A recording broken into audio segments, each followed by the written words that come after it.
Hello guys. Dito ako ngayon sa Samha. Ayan, so maglalagay tayo ng pagkain ng ibon. Ang init na kasi kaya magpandong tao magpandong. Ayan. Ito ang kanan. Diba? Para pangaon ang mga kuan. Butangan siya diri og pagkaon. Ayan.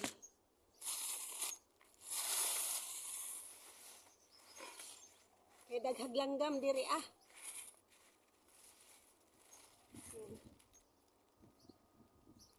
Ali na mo mga langgam. Pangaon na mo. Dako pa kay lugar diri ba. Init kayo.